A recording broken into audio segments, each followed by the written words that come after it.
بات آئی ہے ضمنی طور پہ تو سمجھ لینی چاہیے ہمیں یہ مغالطہ ہے کہ اللہ کا ذکر 5 ٹائم کیا، ہاں فرض پورا ہو گیا، لیکن محبوب نہیں ہے، استحباب کے اوپر دلالت نہیں کرتا۔ ذکر اللہ کا یہ ہوتا ہے کہ انسان چلتے پھرتے اٹھتے بیٹھتے سوتے لیٹے ہر وقت اللہ کی یاد میں رہے۔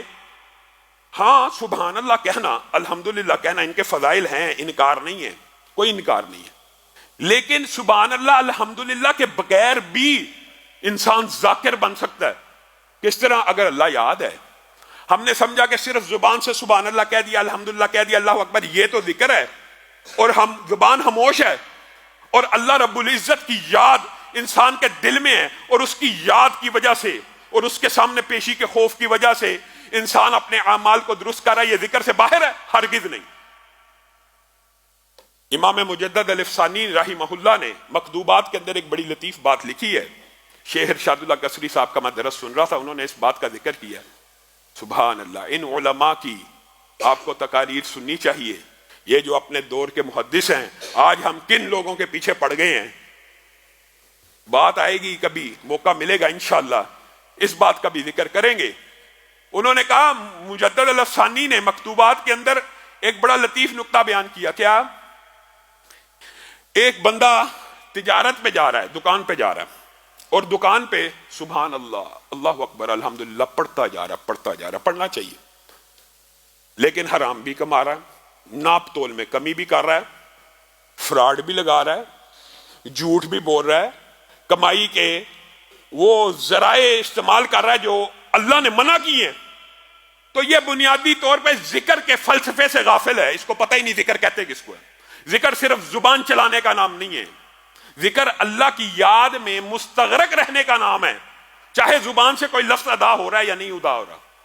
یہ رسول اللہ صلی اللہ علیہ وسلم کی بنیادی طور پہ زندگی یہ تھی کہ رسول اللہ صلی اللہ علیہ وسلم اللہ کی یاد میں ہر وقت مستغرق رہتے تھے۔ ایک بات آئی ہے تو سمجھ لیجئے، وہ یہ ہے کہ اللہ کا ذکر 24 گھنٹے مطلوب ہے، اللہ کو 24 گھنٹے مطلوب ہے، چاہے زبان چل رہی ہو یا نہ چل رہی ہو۔ ہم نے ذکر کے ٹائم مقرر کیے ہیں، کرنے چاہیے، اور یہ ہوتا بھی اس لیے، یہ جو رمضان کا مہینہ آتا ہے، یہ جو نمازیں ہیں 5 نمازیں، بنیادی طور پہ اقیم الصلاۃ کا جو قرآن پاک میں لذکری اللہ تعالیٰ رب العزت نے جو کہہ دیا کہ میری ذکر کے لیے، یاد کے لیے نماز کو قائم کرو، تو نماز بنیادی طور پہ اس ٹریننگ کا حصہ ہے کہ جو اللہ کی یاد کی طرف لے کے جاتی ہے۔ ان الصلاۃ تنہا عن الفحشاء والمنکر، یہ نماز 5 وقت آپ کو یاد کراتی ہے کہ رب کو نہیں بھولنا۔ یہ صرف ایک تربیت کا انداز ہے۔ یہ جو رمضان کا مہینہ آتا ہے نا، یہ دلوں کے اوپر سے زنگ کو اتارنے کے لیے ہوتا ہے کہ پورا سال غفلت میں گزار لیا، اپنے آپ کو رینیو کر لو، اپنی اوورالنگ کر لو، اپنی اصلاح کر لو، اللہ کی یاد میں مستغرق ہو جاؤ۔ تو بنیادی طور پر اللہ رب العزت ہر وقت زبان چلانے کو بھی نہیں، اپنی یاد میں مستغرق رہنے کو پسند فرماتا ہے۔ اور اگر بندہ یہ سمجھتا ہے کہ میں ذکر بھی کر رہا ہوں، نماز بھی پڑھ رہا ہوں، حرام نہیں چھوٹ رہا اور جھوٹ نہیں چھوٹ رہا اور بے حیائی نہیں چھوٹ رہی، تو اس کو خالی زبان سے سبق سنانے کی عادت تو پڑ گئی ہوئی ہے، دل میں اللہ کی یاد موجود نہیں ہے۔ خالی سبق سنانا، نماز آج ہم پڑھتے ہیں، سبق سنانے آتے ہیں، آئے حاضری دی، سبق سنایا، اللہ کو سبق سنا کے چل دیے، اور پھر لوٹ مار شروع کر دی، پھر بد اخلاقی شروع کر دی، پھر نظر بازی شروع کر دی، پھر انٹرنیٹ کھول لیا۔ یہ ذکر اس لیے ہے، ذکر تو اس لیے ہے کہ تجھے تیری نماز فحاشی اور یعنی بے حیائی سے روکے، یہ اصل ذکر ہے، اور ہر وقت اللہ کا ذکر ہونا چاہیے۔ اور یہ میں آپ کو بات بتلاؤں، یہ میں آپ بات ایک غیر حقیقی یا غیر زمینی حقائق کی بات نہیں کر رہا، دنیا میں ایسے لوگ موجود ہیں، ہمارے اسلاف کے واقعات موجود ہیں جنہوں نے ایک ایک لمحہ اللہ کو یاد کیا، ایسے ایسے محدثین گزرے ہیں۔ ہم نے تو چلو یہ بنا لیا کہ کھانا شروع کرنے سے پہلے بسم اللہ پڑھیں گے، کھانے کے آخر پہ دعا اللہ کا شکریہ ادا کریں گے، یہ تو چلو شکر ہے کچھ مسلمان کرتے ہیں، اور بعض مسلمان اب یہ بھی چھوڑ چکے ہیں۔ ایسے ایسے اسلاف میں سے لوگ گزرے ہیں جو ہر لقمے سے پہلے بسم اللہ پڑھا کرتے تھے، ہر لقمے سے پہلے، ہر لقمے سے پہلے، اور ہر لقمے کے بعد الحمدللہ پڑھا کرتے تھے، اور آج بھی الحمدللہ چند لوگ دنیا میں ایسے موجود ہیں جو اللہ کو ایسے یاد رکھتے ہیں، ہر لقمے سے پہلے بسم اللہ اور ہر لقمے کے بعد الحمدللہ کہنے والا، یہ اللہ کی یاد ہے۔ اور آپ حیران رہ جائیں گے، ایک مثال آئی ہے ذہن میں، آپ باتھ روم جاتے ہیں، بیت الخلاء جاتے ہیں، آپ جس عالم میں ہوتے ہیں، آپ کو پتا یہاں پہ تو ذکر کرنا کس نے منع کیا؟ اللہ نے، اور رسول اللہ صلی اللہ علیہ وسلم نے منع کر دیا کہ اس عالم میں آپ نے اللہ کا ذکر نہیں کرنا، گویا یہ حکم الہی اور ثواب کا کام ہے۔ لیکن آپ نے کبھی غور کیا؟ آپ جب باتھ روم سے باہر نکلتے ہیں کیا کہتے ہیں؟ غفرانک۔ یہ حدیث سے ثابت ہے نا، آپ کیوں کہتے ہیں غفرانک؟ کبھی آپ نے یہ غور نہیں کیا؟ اللہ معاف کر دے، تعمیل تو اللہ کے حکم کی، ذکر تو اللہ کا اندر نہیں کیا کہ اللہ نے حکم دیا، اور باہر آ کے کہہ رہے ہیں غفرانک، اللہ مجھے معاف کر دے۔ یہ اس لیے ہے کہ وہ چند لمحے اللہ جب تیری یاد سے، تیری زبان کے اوپر تیرے ذکر سے خالی گزرے ہیں، ان لمحوں کی کوتاہیوں کو اللہ معاف کر دے۔ یہ انسان کی زندگی کا خلاصہ ہے۔ 24 گھنٹے ذکر، 24 گھنٹے ذکر، 24 گھنٹے ذکر سے مراد ہر وقت صبح، میں کہتا ہوں اگر انسان کہتا رہے تو پھر وہ حضور قلب ہو جاتا ہے، واقعی ہو جاتا ہے کہ انسان ایک غلط کام بھی کرنے لگے، انسان سوچتا ہے یار ابھی تو اللہ کا ذکر کر رہا تھا، ابھی تو اللہ کو یاد کر رہا تھا، اور ابھی اللہ کی نافرمانی، کیسے ممکن ہے؟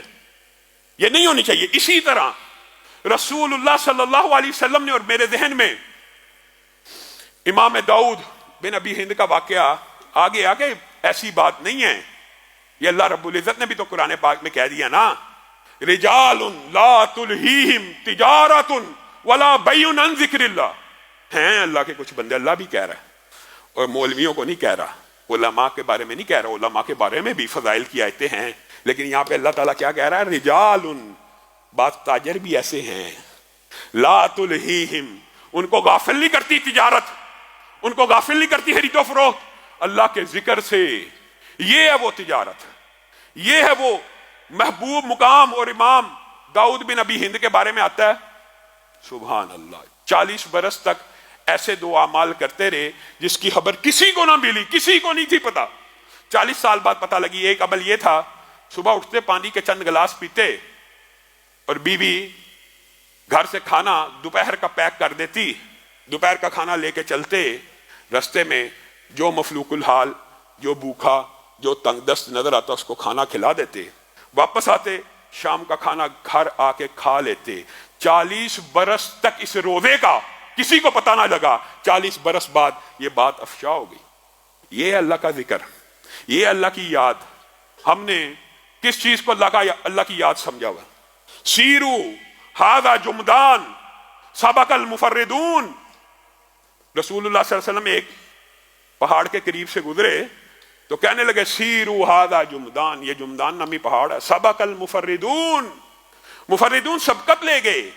اب صحابہ کو نہ سمجھ آئی، مفردون سبقت لے گئے، کہ اللہ کے رسول ومل مفردون یا رسول اللہ، مفردون سے مراد کیا ہے؟ تو رسول اللہ صلی اللہ علیہ وسلم نے فرما دیا الذاکرون اللہ کثیرا والذاکرات، جو اللہ کا ذکر کثرت سے کرتے ہیں، جو اللہ کا ذکر کثرت سے کرتی ہیں۔ اور اسی آیت کو، اسی حدیث کو اگر آپ قرآن پاک سے ملائیں تو آپ کو سمجھ آ جائے گی، والسابقون السابقون اولئک المقربون، والسابقون السابقون اولئک المقربون۔ یہاں پہ کیا؟ سبق المفردون، سبق المفردون۔ بنیادی طور پہ سابقون کی بھی یہی نشانی ہوگی کہ وہ اللہ کا ذکر ہر وقت کرتے ہوں گے۔ تو آپ نے اور میں نے اپنی زندگی کے اندر اس ذکر کو ایسے جاری کرنا ہے۔ اور میں آپ کو ایک بات بتاؤں، اس عمل کو کبھی چھوٹا نہ جانیے گا، والا ذکر اللہ اکبر، اللہ کا ذکر۔ اور یہ بھی آیت کے بہت سے ترجمے ہیں، یہ بھی قربان جائیں۔ اللہ رب العزت کی یہ جو کتاب ہے نا، ایک آیت کے جتنے مفاہیم رسول اللہ نے لیے، محدثین نے ان کو نقل کر دیا، مفسرین نے نقل کر دیا۔ اب یہ بتائیے والا ذکر اللہ اکبر ایک جملہ ہے، اس کی تشریحات کے اوپر پوری کتابیں لکھی گئی ہیں۔ ان میں سے بعض مفاہیم میں آپ کے سامنے رکھوں گا، آپ خود قرآن پاک کی اعجاز علمی سے حیران رہ جائیں گے۔ والا ذکر اللہ اکبر، اللہ کا ذکر کرنا بہت بڑی نیکی ہے، بالعموم یہ ترجمہ ہم سمجھتے ہیں۔ یہی سمجھا جاتا ہے نا، اللہ کا ذکر کرنا، بندے کا، مخلوق کا، خالق کا ذکر کرنا بہت بڑا ہے، بہت بڑی نیکی ہے۔ محدثین نے کہا ایک ٹرانسلیشن، ایک ترجمہ تو یہ ہے، لیکن دوسرا ترجمہ یہ ہے وَلَا ذِكْرُ اللَّهِ اکبر، اللہ کا اپنے بندے کا ذکر کرنا بہت بڑی بات ہے۔ اور یہی قرآن کی دوسری آیت سے ثابت ہوتا ہے، فَاذْكُرُونِي أَذْكُرْكُمْ، تم میرا ذکر کرو میں تمہارا ذکر کروں، میرے جو جی میں یاد کرے گا میں رب جی میں یاد کروں گا، جو مجلس میں یاد کرے گا اس سے بہتر مجلس میں ذکر کروں گا۔ تو گویا اللہ کا ایک مطلب یہ بھی ہے کہ اللہ کا اپنے بندے کا ذکر کرنا بہت بڑی بات ہے۔ ایک تو یہ ہے کہ بندہ اللہ کا ذکر کرے، یہ بڑی بات ہے، اور ایک یہ ہے اللہ بندے کا ذکر کرے۔ اور تیسرا مفہوم محدثین نے یہ بھی لکھ دیا کہ ایک مطلب اس کا یہ ہے وَلَا ذِكْرُ اللَّهِ اکبر، یہ جو ذکر ہے یہی وہ بلند ذکر ہے جس سے اللہ تعالیٰ سارے گناہوں کو معاف کر کے بندے کو جنت میں داخل کر دیتے ہیں، اور یہی وہ ذکر ہے۔ پھر بعد حدیثیں بھی لے کے آئے، خیر یہ ایک الگ باب ہے، بات ضمنی طور پہ آئی ہے تو دماغ اس طرف چلا گیا۔